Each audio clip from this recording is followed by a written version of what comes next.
Agora você ouve uma palavra de vida com o pastor Érico Rodolfo Bussinger.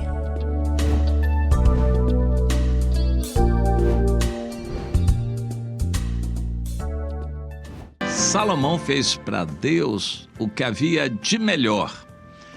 Por isso está descrito na Bíblia e com detalhes.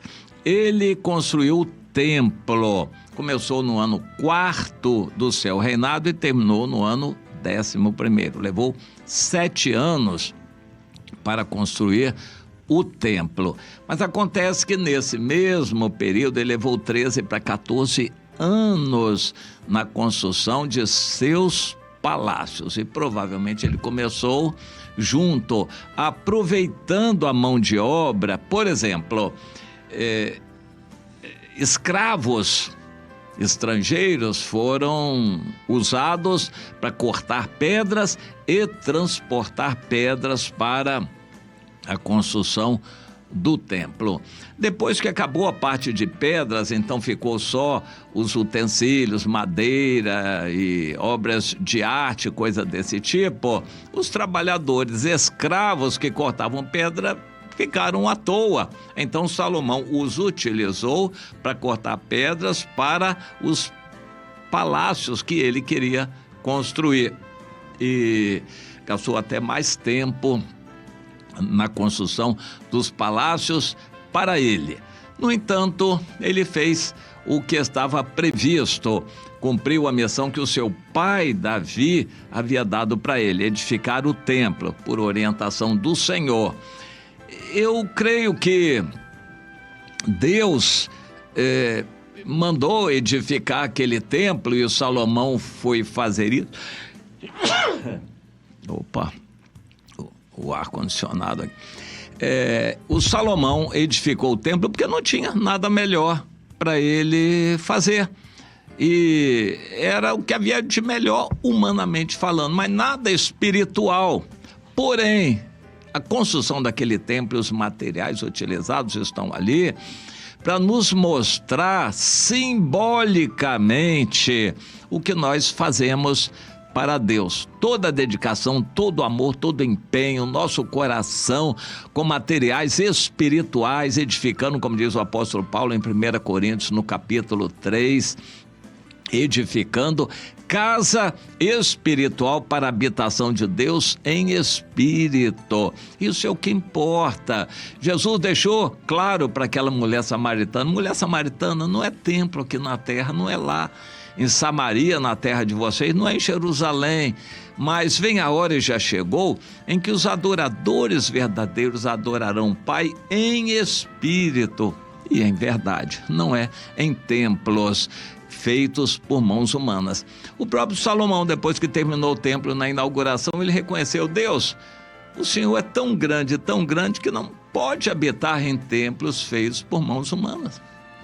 Por isso, eu edifiquei o que havia de melhor, mas nós vamos pedir graça, tua misericórdia, para estar aqui no nosso meio e abençoar todos os que vierem aqui nesse templo e buscar a tua presença.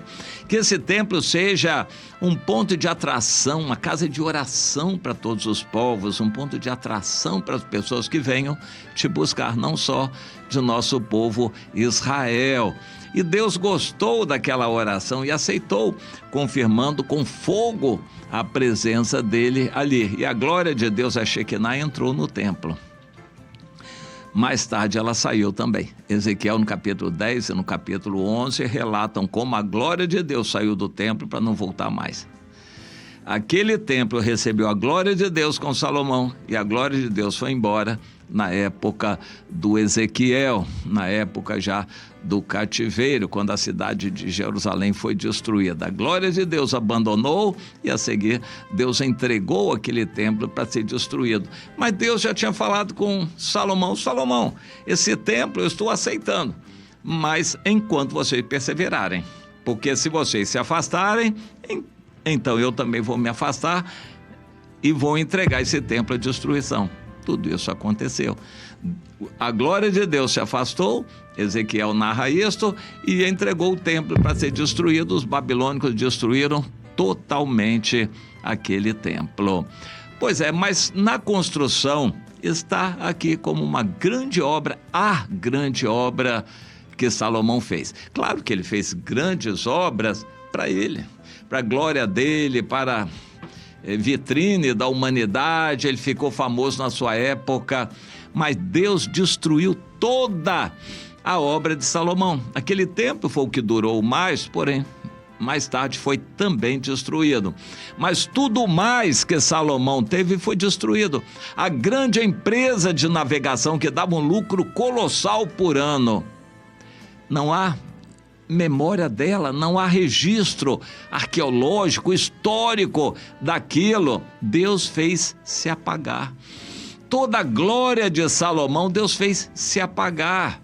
Não havia um objeto sequer em museus de nossos dias testemunhando a glória de Salomão.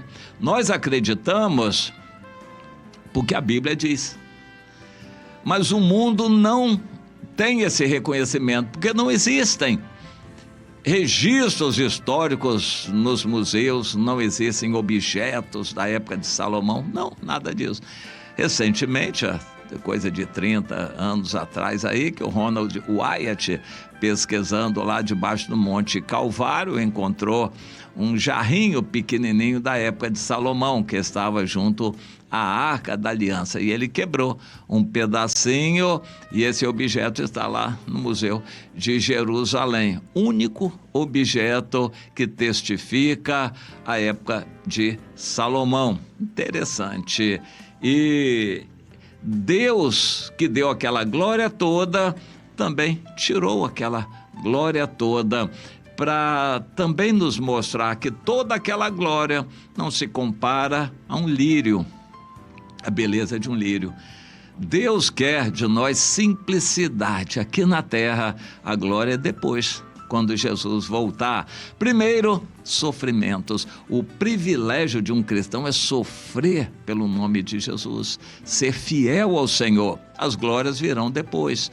O apóstolo Pedro ficou impressionado. Por que os profetas profetizaram de sofrimentos e glória? Eles não entendiam aquilo, mas hoje nós entendemos. O cristão tem o privilégio de sofrer, dando a vida pelo Senhor para dar frutos espirituais agradáveis a Deus. E futuramente, depois que Jesus voltar, haverá o galardão que será dado no tribunal de Cristo. Será glorioso e para sempre estar com Jesus. Mas agora não é para ter glória nenhuma, agora é sofrimento. O Salomão é um testemunho para nós, humano, de uma glória humana que é efêmera aos olhos eternos de Deus. Mas ela é simbólica. Tudo que ele fez por orientação de Deus, planta que foi deixada por Deus a seu pai Davi, e ele fez tudo com muita dedicação, com o que havia de melhor de materiais. E então, lá em 2 Crônicas, nós encontramos no capítulo 3 a descrição desse templo que foi erguido no Monte Moriá. O Monte Moriá foi demolido por Salomão, inclusive dali foram retiradas as pedras, foram cavadas no subsolo as pedras naquelas minas, pedras grandes que foram serradas para serem utilizadas na construção do templo. O Monte Moriá é aquele mesmo que Abraão usou para levar seu filho Isaque para sacrificar ao Senhor. Na época de Davi, era ali que estava a eira de Araúna, o Jebuseu, ou seja, um montinho que o Jebuseu, Araúna, tinha e que Davi comprou dele para edificar o templo. Ali o Salomão planificou aquilo, derrubou todo o cucuruto, toda a parte alta do monte e aplanou aquilo. Hoje, até hoje, é chamada a esplanada do templo. Salomão planificou, terraplenou, a Bíblia usa essa expressão, terraplenou tudo aquilo, e com muita mão de obra escrava para construir ali o templo. Foi uma área muito grande. os átrios do templo eram muito grandes, e ali ele edificou o templo. E aí passa o capítulo 3 de 2 Crônicas a descrever esses detalhes, tudo que ele fez ali, como fez, as coisas perfeitas, desenhadas artisticamente, tudo recoberto de ouro, e o Santo dos Santos, os querubins que cobriam a arca, e depois também na parte de fora as 2 colunas, e o mar de bronze, que era aquela grande cisterna, caixa d'água, e também as pias e as mesas para ali sacrificar os animais, as bacias de ouro para os sacerdotes se lavarem, e por aí vai. Todas aquelas coisas que foram feitas com muito carinho, muito amor. Mas é bom a gente lembrar que 5 anos depois da morte de Salomão, tudo aquilo foi destruído. O rei do Egito veio e levou praticamente tudo que era de ouro, levou todo o ouro do templo, derreteu tudo aquilo, todas aquelas obras de arte foram desfeitas, e também levou muita coisa de bronze, e aquela glória humana acabou. Mas o significado da glória para nós, que é uma glória eterna, permaneceu. E nós vamos nos firmar nisto.